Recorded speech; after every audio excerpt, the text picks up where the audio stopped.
Caos en los cielos. Condiciones climatológicas brutales que provocan desastres aéreos. Parecía una bomba.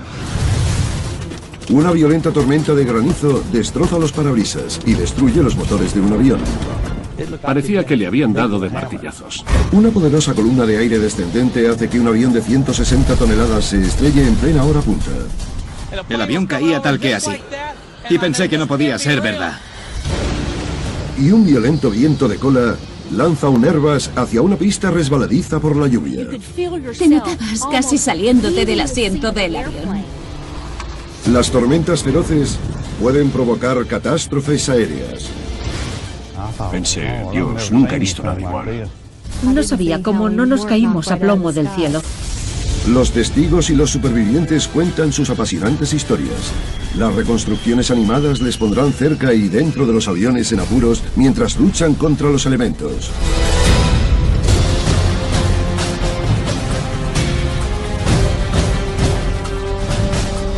¿Por qué se estrellan los aviones? Clima severo. Se ha cancelado. Todos conocemos la frustración de que se retrasen o cancelen los vuelos por culpa del mal tiempo. Pero nadie quiere estar al otro lado de la ecuación climática. A bordo de aviones condenados a estrellarse por culpa de los elementos. La madre naturaleza está llena de furia e intenta advertirnos dándonos pistas. A veces es lluvia, a veces rayos, pero lo que dice la madre naturaleza es: no me toquéis las narices, porque 9 de cada 10 veces os voy a ganar. El tiempo primaveral del sureste estadounidense puede cambiar en un segundo.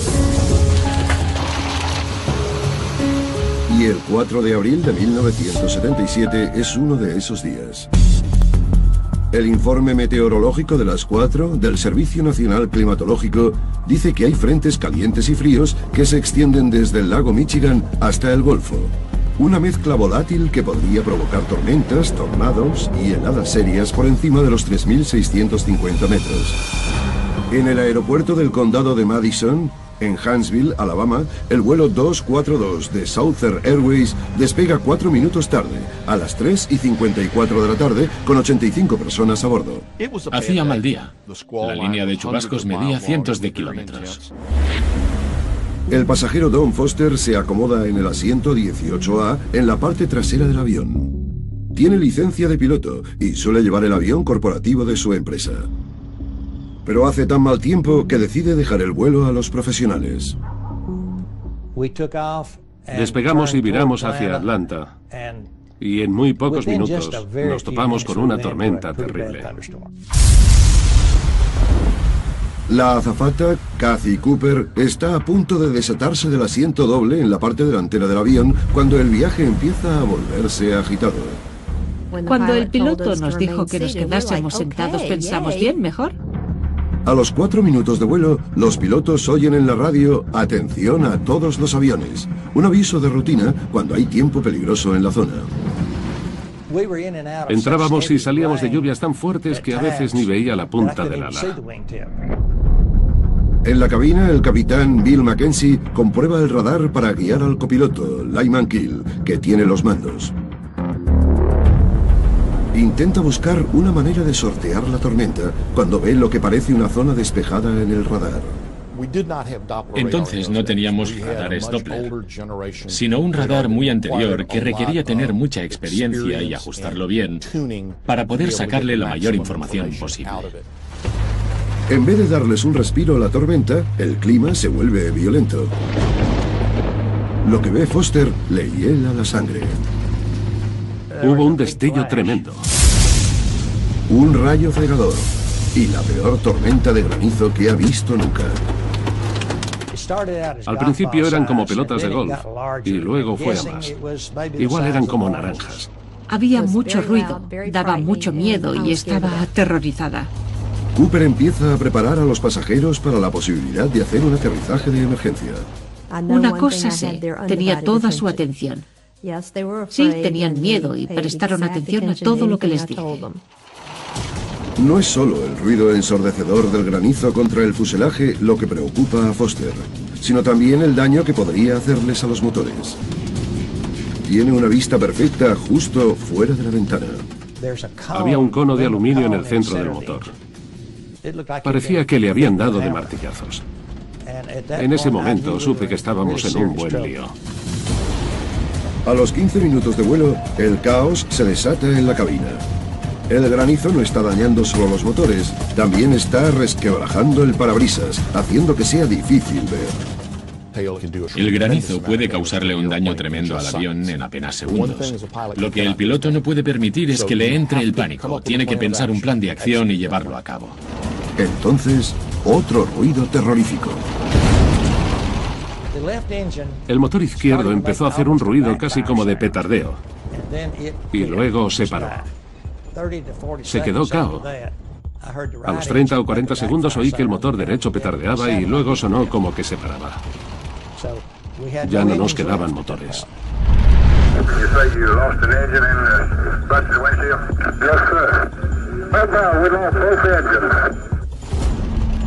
A 4.800 metros de altura, el capitán Mackenzie intenta frenético reiniciar los motores. Sin energía, el vuelo 242 de Southern Airways solo planea y pierde altura a un ritmo de 17 metros por segundo. Con todos los sistemas caídos, el capitán Mackenzie activa la energía auxiliar.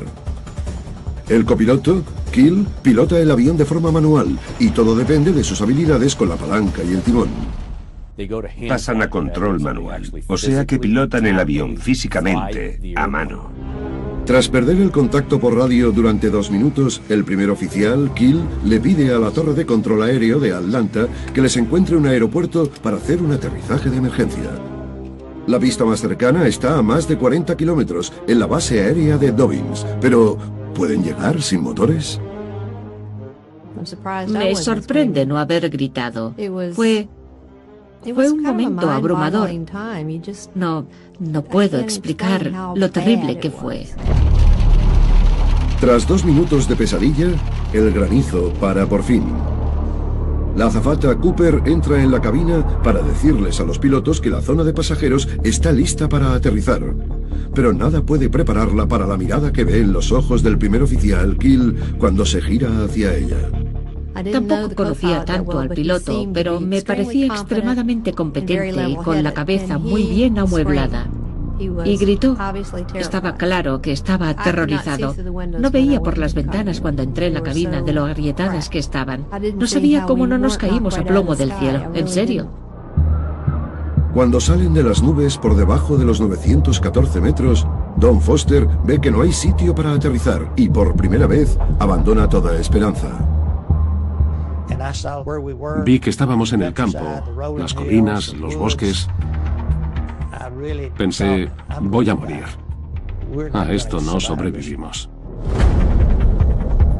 El capitán Mackenzie sabe que no van a llegar a Dobbins y que pierden altitud con rapidez. Foster utiliza su formación como piloto para prepararse para lo peor. Se hace un ovillo para sobrevivir a la caída. Me cubrí la cabeza con mi abrigo de cuero porque sabía que suele proteger contra el fuego. Y me puse las mantas por delante. La azafata Cooper empieza a rezar. Solo digo una cosa. En las trincheras no hay ateos y te vuelves muy religiosa enseguida. A continuación, la única esperanza del vuelo 242 de Southern Airlines de sobrevivir es aterrizar en mitad de una autopista. Nos llevábamos por delante postes y árboles.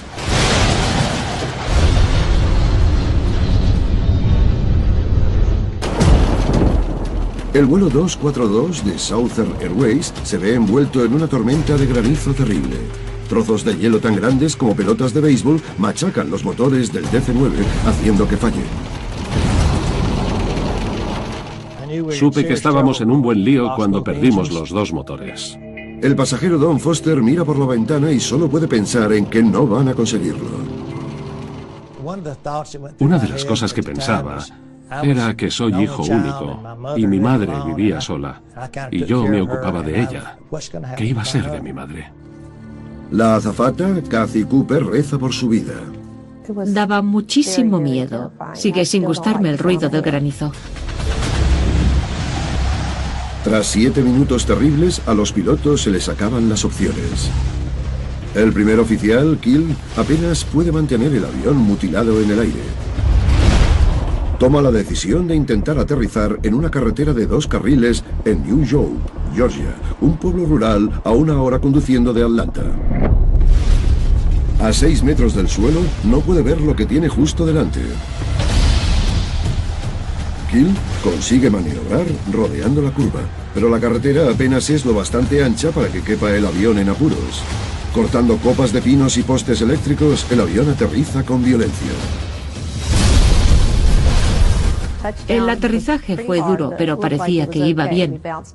Rebotábamos y entonces se fue la luz. A partir de ahí no me acuerdo de nada. El avión vira hacia un ultramarinos y el ala izquierda se estampa contra un dispensador de gasolina, provocando una gigantesca explosión que se traga la tienda. El ala aplasta un coche y mata a los 7 pasajeros de su interior. Noté una sacudida tremenda por la izquierda y entonces empezó a entrar fuego en la cabina, como si fuese un soplete. Luego se retiraba, luego volvía rugiendo otra vez por la cabina. El avión se estrella con otros 4 coches y un camión y arrasa con los árboles. Hubo un rugido terrible, con los árboles rompiéndose. Fue devastador.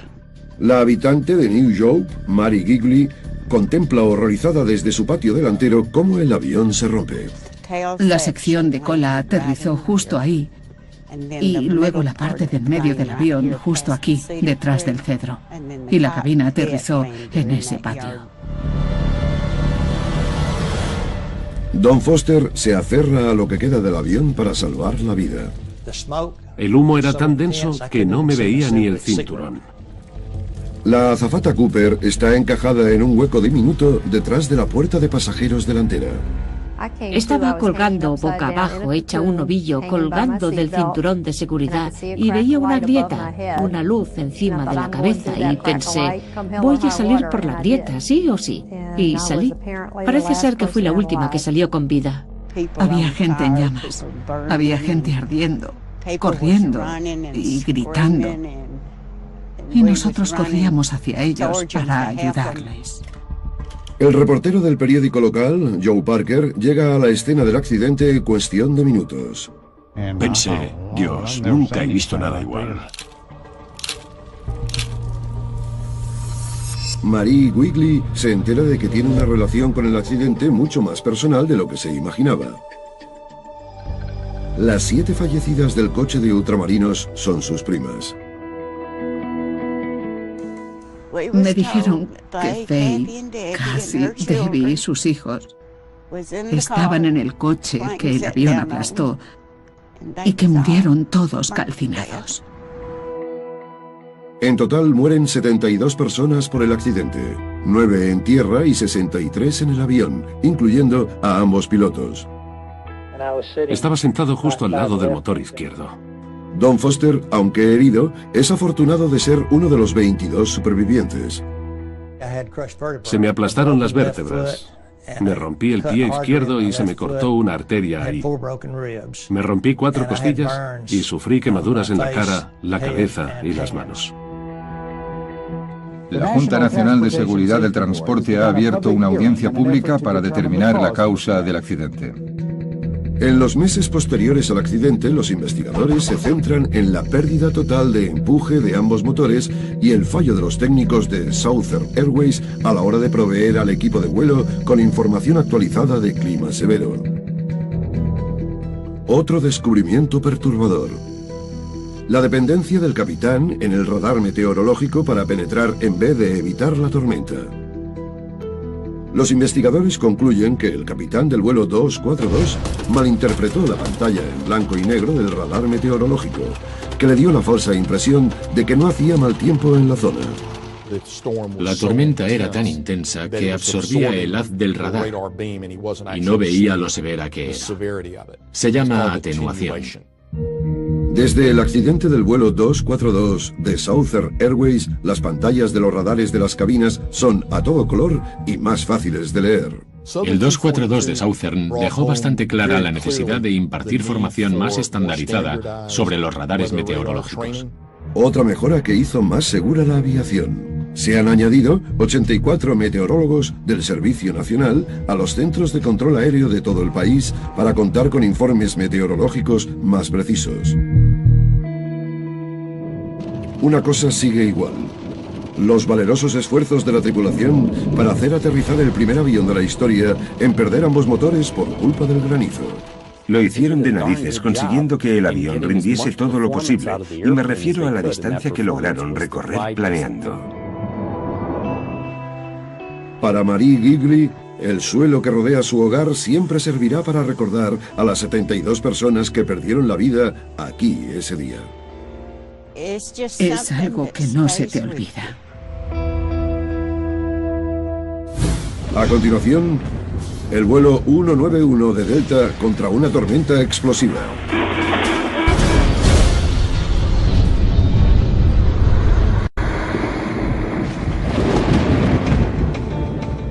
El clima de Texas puede ser complicado y temperamental. En la parte sur del ajetreado aeropuerto de FW, en el Dallas Fort Worth, hace un día soleado de verano. Hacía calor. Estamos acostumbrados. El cielo estaba despejado. Pero en la parte norte del aeropuerto la cosa es radicalmente distinta. Hay una tormenta con mala pinta sobre la pista 17L que está a punto de desatar el caos sobre el vuelo 191 de Delta Airlines, que ejecuta su aproximación final. Miro a la derecha y el avión caía tal que así, pero a ras de suelo.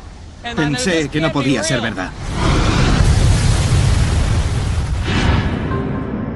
2 de agosto de 1985. Christopher Mayer, oriundo de Texas, es una de las 163 personas a bordo del Lockheed L-1011 que va desde Fort Lauderdale hasta Dallas.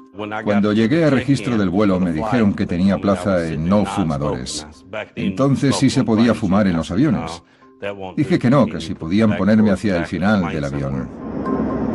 Mayer se alegra de cambiarse al asiento 41J al fondo del avión.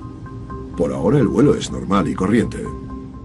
Venían las azafatas para hablar y servir la comida. Lo normal, vamos. En la cabina están el capitán Ed Connors, el segundo oficial, Nick Nasick, y el primer oficial, Rudolph Price, que maneja los controles mientras el avión está a punto de aterrizar. El piloto dijo: pasajeros, tomen asiento. Aterrizaremos en 15 minutos. En el descenso final, mientras el avión baja a 1524 metros, Control Aéreo transmite un mensaje sobre un pequeño chaparrón que hay al norte del DFW. El primer oficial, Price, dice: nos van a lavar el avión. Se avecina tormenta, dije. Ojalá no la pillemos. Al 191 Delta le dan permiso para un aterrizaje instrumental debido a la escasa visibilidad. Un minuto después, el registrador de voz de la cabina capta 4 palabras que los pasajeros no oyen, pero sienten. La cosa se acerca. Al acercarnos al aeropuerto nos metimos en la tormenta y el avión empezó a dar bandazos. Había tanto silencio que se habría oído caer un alfiler. Ningún avión se queda en silencio tan rápido. Dije: abróchense los cinturones lo más fuerte que puedan porque puede ser un aterrizaje algo brusco. 2 minutos después, el primer oficial, Price, ve que se aproximan problemas. Dice: de ahí salen rayos. El capitán pregunta: ¿de dónde? Y Price contesta: de justo delante. Eso significa que hay una tormenta desarrollada del todo y que hay que enfrentarse a ella con muchísimo cuidado. Son peligrosas porque hay corrientes de aire muy fuertes. Miré por la ventana y estaba oscuro, como si fuera de noche, y solo eran las 6. Menos de un minuto antes de aterrizar, y apenas a poco más de 240 metros sobre el suelo, fuertes vientos golpean el vuelo 191. En solo 14 segundos, el avión acelera sin que el primer oficial, Price, llegue a tocar la palanca. La tripulación sabe que es un aviso de cizalladura del viento, o sea que el viento va a cambiar de dirección. Avisa al primer oficial, Price, de que vigile la velocidad. De repente el avión se ve azotado por una columna de aire descendente y un viento de cola muy fuerte, y pasa de ir demasiado rápido a ir demasiado lento. Connors le dice a Price que empuje la palanca hacia adelante.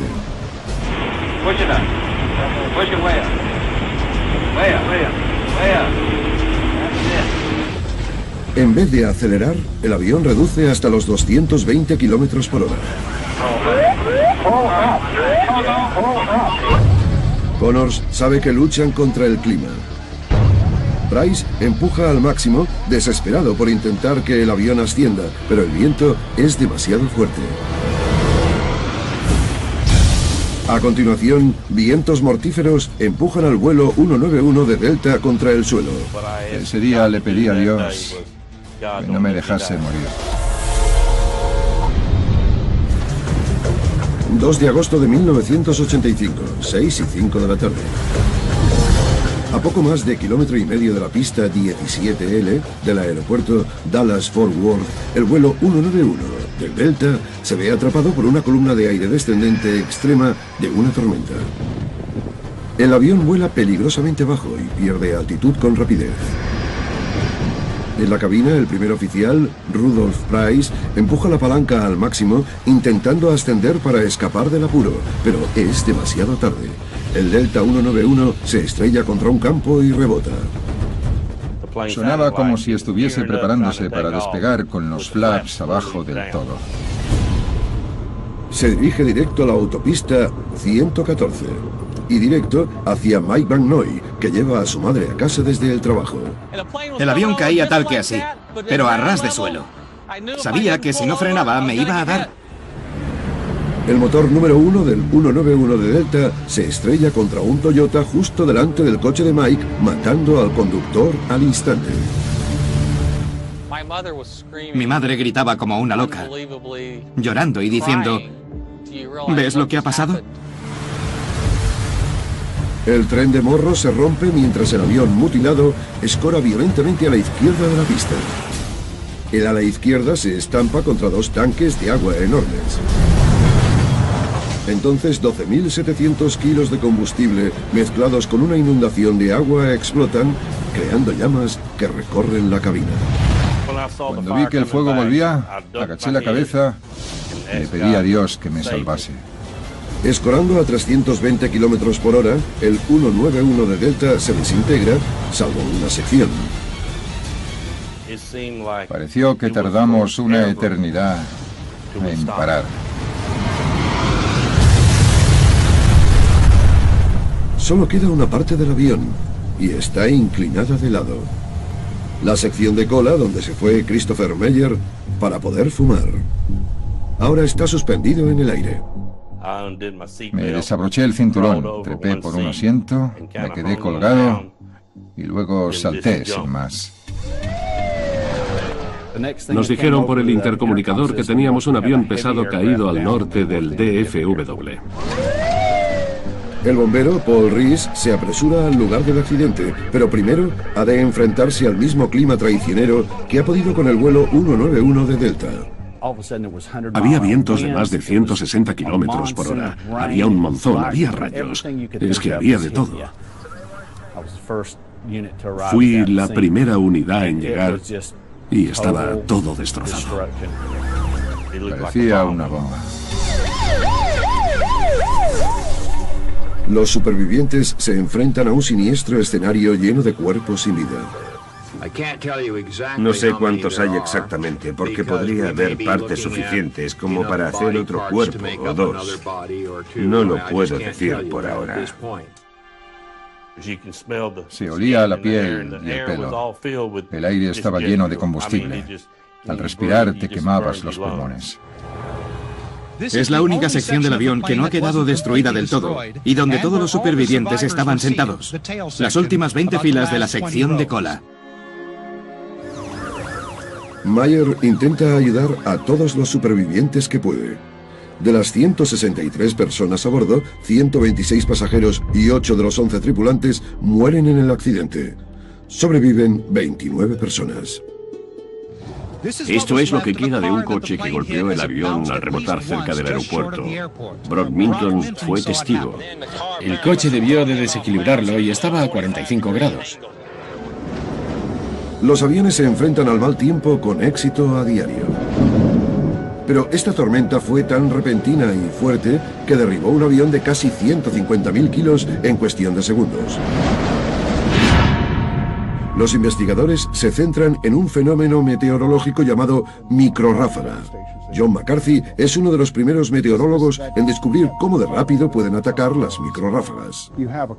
Hay un periodo de tiempo que puede durar 5 segundos o 7 segundos o 12, donde dices, me tengo que ir. Y luego haces algo para salir. Las microrráfagas ocurren cuando las corrientes ascendentes fuertes suben el aire húmedo y caliente. Cuando parte de la lluvia se evapora y el granizo se funde, una potente columna de aire vuelve a bajar a toda velocidad cientos de metros.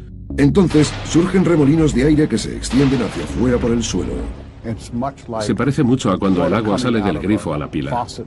Cae y cuando da en la pila, salpica en todas direcciones. Cuando el vuelo 191 se mete en la microrráfaga, el potente viento de cara aumenta su rendimiento y velocidad. Luego las corrientes descendentes lo empujan hacia el suelo y lo frenan. Los vientos de cola reducen el rendimiento y lo frenan más aún. Los vórtices de aire asestan el golpe de gracia. Si el viento de cola va en aumento y estás en una columna de aire que desciende muy rápido, necesitas sacarle toda la elevación posible a las alas. Si consigues que el avión vuele esos pocos segundos, sales al otro lado y el avión se eleva. Las microrráfagas son sorprendentemente comunes. Se calcula que se dan en 1 de cada 5 tormentas y su potencia es asombrosa. A la conclusión de dónde está la tormenta o qué es, siempre se llega en la cabina. Los investigadores concluyen que las causas probables del accidente incluyen la decisión de la tripulación de seguir acercándose a una nube donde observaron rayos visibles y la falta de formación del piloto para evitar la cizalladura a baja altitud. Delta cuestiona lo dicho por la Junta. Otra causa que hallaron: la falta de información definitiva a tiempo real sobre el peligro por cizalladura. El vuelo 191 supone un punto de inflexión que lleva a que se implementen mejoras importantes de seguridad en la detección de clima severo. El radar meteorológico Doppler de a bordo y los sistemas mejorados de proximidad a tierra son dos de los mayores avances en seguridad aérea de la actualidad. Hasta que tuvimos los radares Doppler a bordo, los pilotos no podían estimar la posible severidad de las microrráfagas. Los radares Doppler, instalados a bordo y en la mayoría de aeropuertos importantes, han traído una gran mejora de la seguridad. En los Estados Unidos solo ha habido un accidente comercial relacionado con la cizalladura desde que el 191 de Delta se estrellase en Dallas. Hoy en día es obligatorio que todos los pilotos experimenten el vuelo Delta 191 en los simuladores, que les enseña a escapar de desastres meteorológicos. El entrenamiento es mejor, y también las técnicas de reconocimiento, las habilidades táctiles para lidiar con el rendimiento del avión y los sistemas de información de a bordo, que le dan información al piloto, que puede haber cizalladura, prepárate. Sigo alucinando con que haya tantos supervivientes. La única suerte de esto es que hayan sobrevivido tantos. Christopher Mayer da gracias de haber sobrevivido con solo unas costillas rotas. Llevaba esta camisa cuando me la cortaron los doctores. Pero Mayer siente un profundo dolor emocional. Sigues pensando, ¿por qué sobrevivimos nosotros y los demás no? Porque el que tenía al lado y el otro no sobrevivieron. A continuación, agonizando en plena tormenta mortal, un avión se precipita saliéndose de la pista y estalla un incendio arrasador. Vi una explosión enorme.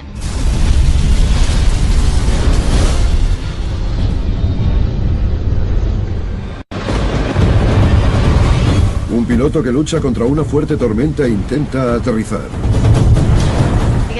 Algunos pensaron que lo habíamos conseguido y enseguida se pusieron a gritar y a chillar. Pero tocar tierra es solo el comienzo de una agonía terrorífica. En ese momento pensé que éramos las únicas que habían salido del avión.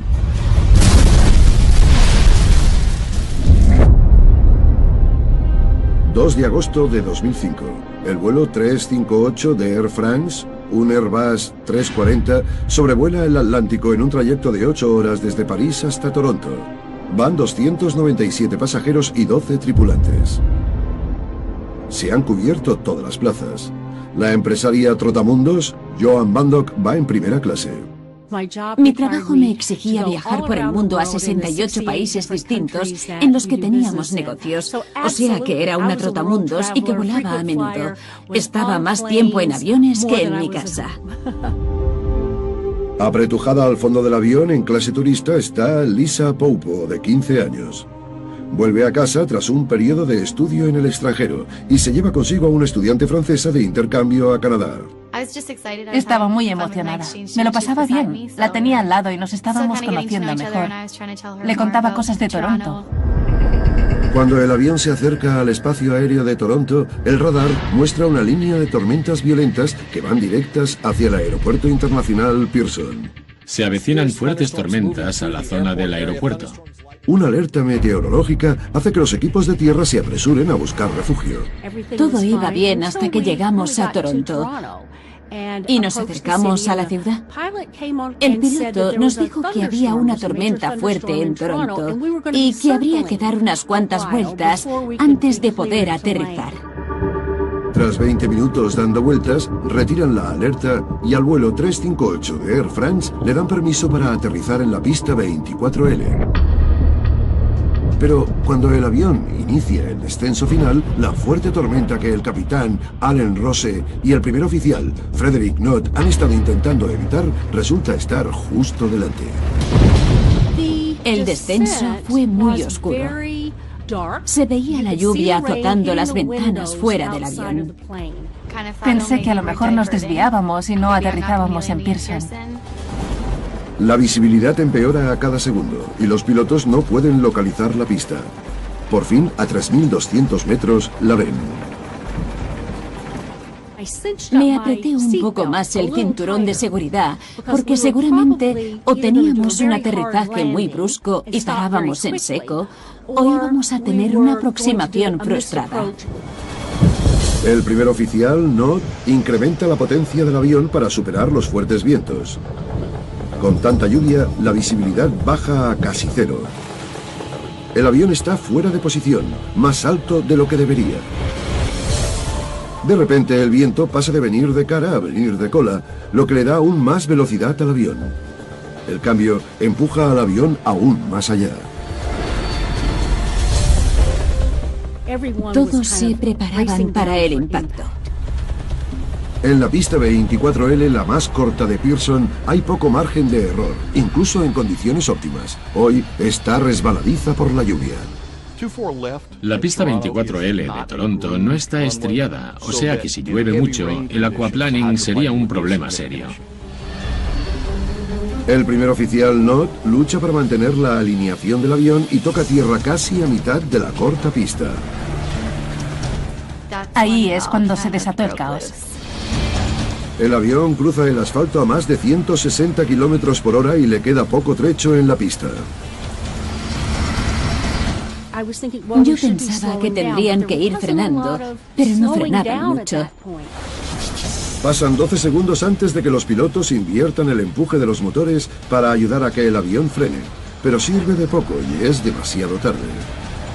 El vuelo 358 se sale de la pista a casi 145 kilómetros por hora y escora fuera de control. Vi que caía el equipaje de arriba y enseguida se pusieron a gritar y a chillar. El avión atraviesa una barrera de metal, rebotando con tanta violencia que los motores socavan el pavimento. Te notabas casi saliéndote del asiento del avión. Al avión fugitivo se le acaba el terreno y cae de morro por un barranco. A continuación, el combustible prende y el vuelo 358 se convierte en un infierno. Evidentemente, los demás sabían lo que pasaba, así que la azafata dijo que evacuásemos.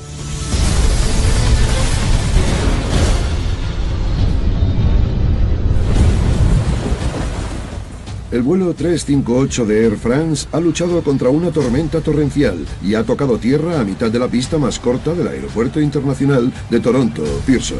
A casi 145 kilómetros por hora, el Airbus 340 no puede frenar y se sale del final de la pista 24L.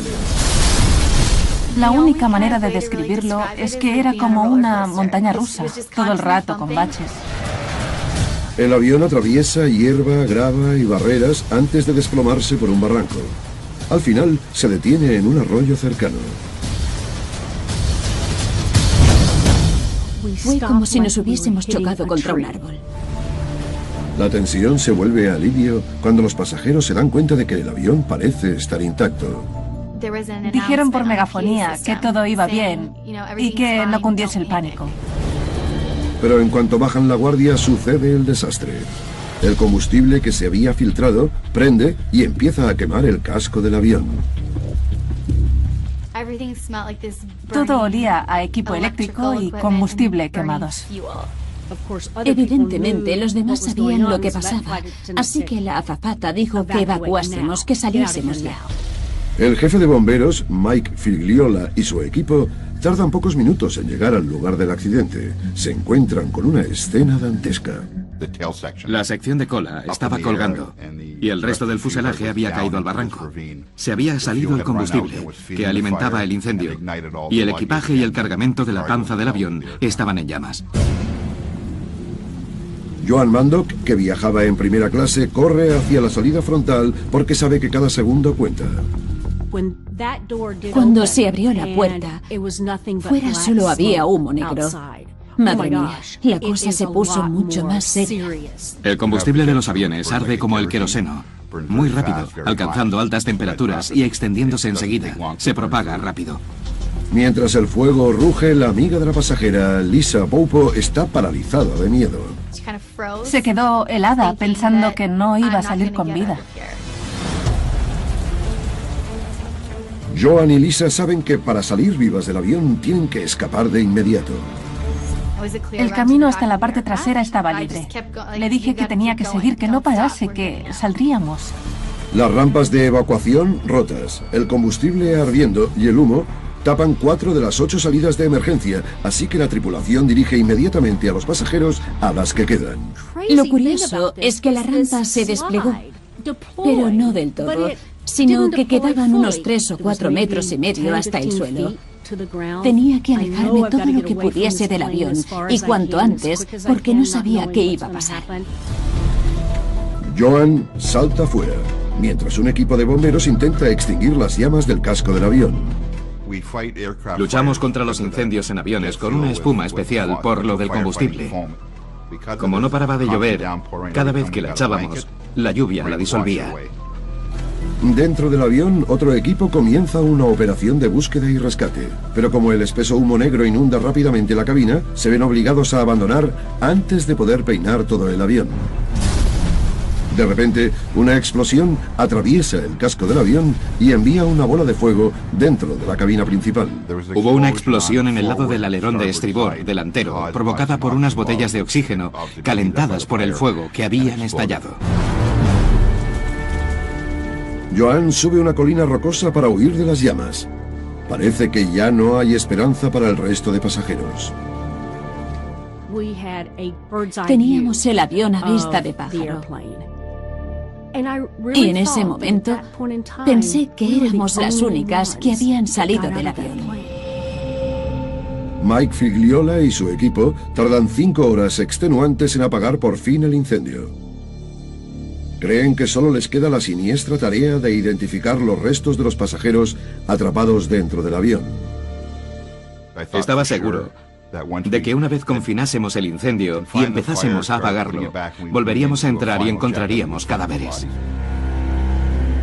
Milagrosamente, los 297 pasajeros y tripulantes, incluyendo a Lisa y a su compañera estudiante de intercambio, consiguen evacuar el avión en menos de 2 minutos. Parece que tenemos una historia increíble de supervivencia. Tras 2 años, la Junta de Seguridad del Transporte de Canadá publica su informe definitivo. Cita varios factores principales como causas del accidente, incluyendo la decisión de la tripulación de aterrizar en plena tormenta cambiante y la distancia excesiva a la que aterrizó el avión en la pista debido a los vientos cambiantes y a la escasa visibilidad. Cuando se acercaron más al aeropuerto, el viento pasó de venir de morro a venir de cola, lo que les empujó aún más por la pista, y eso incrementó la distancia de aterrizaje. No tenían los indicios visuales para reconocer en qué parte de la pista estaban. También, según la Junta, tras tocar tierra, los pilotos se vieron sobrecargados por la tarea de tener que alinear bien el avión con un fuerte viento de costado, lo que hizo que tardaran en conectar el empuje inverso. 12 segundos en la pista, sobre todo bajo esas condiciones, son una cantidad de tiempo anormal. Pero dado el tiempo adverso, el agua y el rendimiento del avión una vez que tocó tierra, pues es posible que eso causase un periodo de indecisión sobre si se iban a quedar en la pista o a abortar el aterrizaje y volver a despegar. Al final, los investigadores concluyen que los pilotos no respondieron a pistas importantes que podrían haberles llevado a abortar el aterrizaje. Deberían haber ejecutado una aproximación fallida y haber dado la vuelta. Air France cuestiona la investigación y va a denunciar a la entidad gubernamental que gestiona los aeropuertos, además de a Control Aéreo, por no tener las precauciones de seguridad adecuadas, algo que según Air France contribuyó a la catástrofe. El gobierno niega las acusaciones. Hay que dar las gracias por cada minuto. Me parece increíble que 297 personas salieran del avión en minuto y medio. Creo que es un milagro.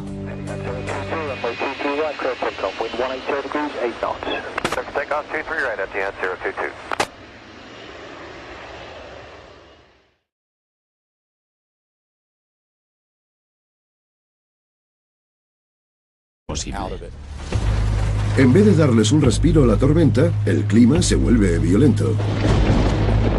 Lo que ve Foster le hiela la sangre. Hubo un destello tremendo. Un rayo cegador y la peor tormenta de granizo que ha visto nunca. Al principio eran como pelotas de golf y luego fue a más. Igual eran como naranjas. Había mucho ruido, daba mucho miedo y estaba aterrorizada. Cooper empieza a preparar a los pasajeros para la posibilidad de hacer un aterrizaje de emergencia. Una cosa sé, tenía toda su atención. Sí, tenían miedo y prestaron atención a todo lo que les dije. No es solo el ruido ensordecedor del granizo contra el fuselaje lo que preocupa a Foster, sino también el daño que podría hacerles a los motores. Tiene una vista perfecta justo fuera de la ventana. Había un cono de aluminio en el centro del motor. Parecía que le habían dado de martillazos. En ese momento supe que estábamos en un buen lío. A los 15 minutos de vuelo, el caos se desata en la cabina. El granizo no está dañando solo los motores, también está resquebrajando el parabrisas, haciendo que sea difícil ver. El granizo puede causarle un daño tremendo al avión en apenas segundos.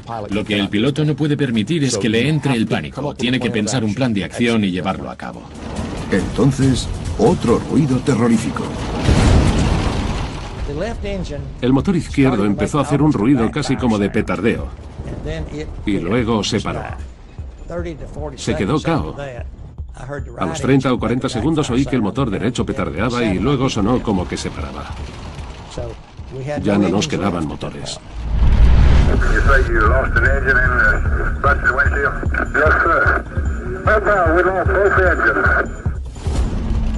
A 4.800 metros de altura, el capitán Mackenzie intenta frenético reiniciar los motores.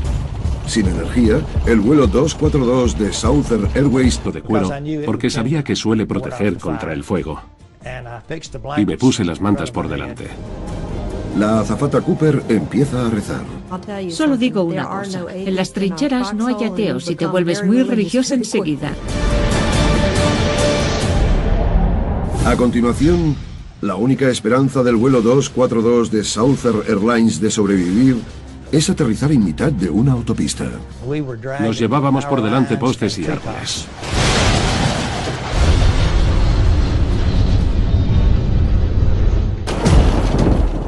El vuelo 242 de Southern Airways se ve envuelto en una tormenta de granizo terrible. Trozos de hielo tan grandes como pelotas de béisbol machacan los motores del DC-9, haciendo que fallen. Supe que estábamos en un buen lío cuando perdimos los dos motores. El pasajero Don Foster mira por la ventana y solo puede pensar en que no van a conseguirlo.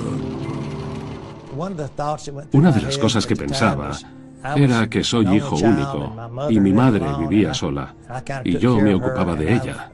¿Qué iba a ser de mi madre? La azafata, Kathy Cooper, reza por su vida. Daba muchísimo miedo. Sigue sin gustarme el ruido del granizo. Tras 7 minutos terribles, a los pilotos se les acaban las opciones. El primer oficial, Kill, apenas puede mantener el avión mutilado en el aire. Toma la decisión de intentar aterrizar en una carretera de 2 carriles en New Hope, Georgia, un pueblo rural a 1 hora conduciendo de Atlanta. A 6 metros del suelo, no puede ver lo que tiene justo delante. Kill consigue maniobrar rodeando la curva, pero la carretera apenas es lo bastante ancha para que quepa el avión en apuros. Cortando copas de pinos y postes eléctricos, el avión aterriza con violencia. El aterrizaje fue duro, pero parecía que iba bien. Rebotábamos y entonces se fue la luz. Solo planea y pierde altura a un ritmo de 17 metros por segundo. Con todos los sistemas caídos, el capitán Mackenzie activa la energía auxiliar. El copiloto, Kill, pilota el avión de forma manual y todo depende de sus habilidades con la palanca y el timón. Pasan a control manual, o sea que pilotan el avión físicamente, a mano. Tras perder el contacto por radio durante 2 minutos, el primer oficial, Kill, le pide a la torre de control aéreo de Atlanta que les encuentre un aeropuerto para hacer un aterrizaje de emergencia. La pista más cercana está a más de 40 kilómetros, en la base aérea de Dobbins, pero ¿pueden llegar sin motores? Me sorprende no haber gritado. Fue un momento abrumador. No puedo explicar lo terrible que fue. Tras 2 minutos de pesadilla, el granizo para por fin. La azafata Cooper entra en la cabina para decirles a los pilotos que la zona de pasajeros está lista para aterrizar. Pero nada puede prepararla para la mirada que ve en los ojos del primer oficial, Kill, cuando se gira hacia ella. Tampoco conocía tanto al piloto, pero me parecía extremadamente competente y con la cabeza muy bien amueblada. Y gritó. Estaba claro que estaba aterrorizado. No veía por las ventanas cuando entré en la cabina de lo agrietadas que estaban. No sabía cómo no nos caímos a plomo del cielo. En serio. Cuando salen de las nubes por debajo de los 914 metros, Don Foster ve que no hay sitio para aterrizar y por primera vez abandona toda esperanza. Vi que estábamos en el campo, las colinas, los bosques. Pensé, voy a morir. A esto no sobrevivimos. El capitán Mackenzie sabe que no van a llegar a Dobbins y que pierden altitud con rapidez.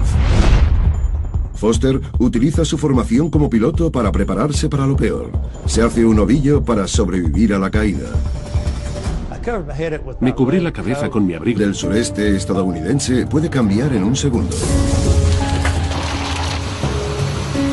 Y el 4 de abril de 1977 es uno de esos días. El informe meteorológico de las 4 del Servicio Nacional Climatológico dice que hay frentes calientes y fríos que se extienden desde el lago Michigan hasta el Golfo. Una mezcla volátil que podría provocar tormentas, tornados y heladas serias por encima de los 3.650 metros. En el aeropuerto del condado de Madison, en Huntsville, Alabama, el vuelo 242 de Southern Airways despega 4 minutos tarde, a las 3:54 de la tarde, con 85 personas a bordo. Hacía mal día. La línea de chubascos medía cientos de kilómetros. El pasajero Don Foster se acomoda en el asiento 18A en la parte trasera del avión. Tiene licencia de piloto y suele llevar el avión corporativo de su empresa. Pero hace tan mal tiempo que decide dejar el vuelo a los profesionales. Despegamos y viramos hacia Atlanta. Y en muy pocos minutos nos topamos con una tormenta terrible. La azafata, Kathy Cooper, está a punto de desatarse del asiento doble en la parte delantera del avión cuando el viaje empieza a volverse agitado. Cuando el piloto nos dijo que nos quedásemos sentados, pensamos, bien, mejor. A los 4 minutos de vuelo, los pilotos oyen en la radio «Atención a todos los aviones», un aviso de rutina cuando hay tiempo peligroso en la zona. Entrábamos y salíamos de lluvias tan fuertes que a veces ni veía la punta del ala. En la cabina, el capitán Bill Mackenzie comprueba el radar para guiar al copiloto, Lyman Keel, que tiene los mandos. Intenta buscar una manera de sortear la tormenta cuando ve lo que parece una zona despejada en el radar.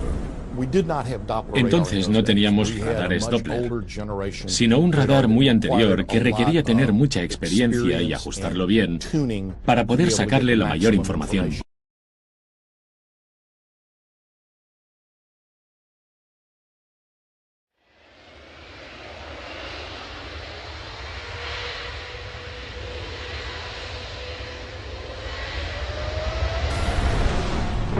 Caos en los cielos.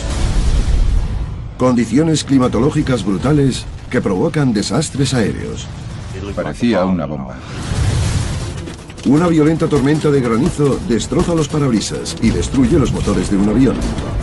Parecía que le habían dado de martillazos. Una poderosa columna de aire descendente hace que un avión de 160 toneladas se estrelle en plena hora punta. El avión caía tal que así. Y pensé que no podía ser verdad. Y un violento viento de cola lanza un Airbus hacia una pista.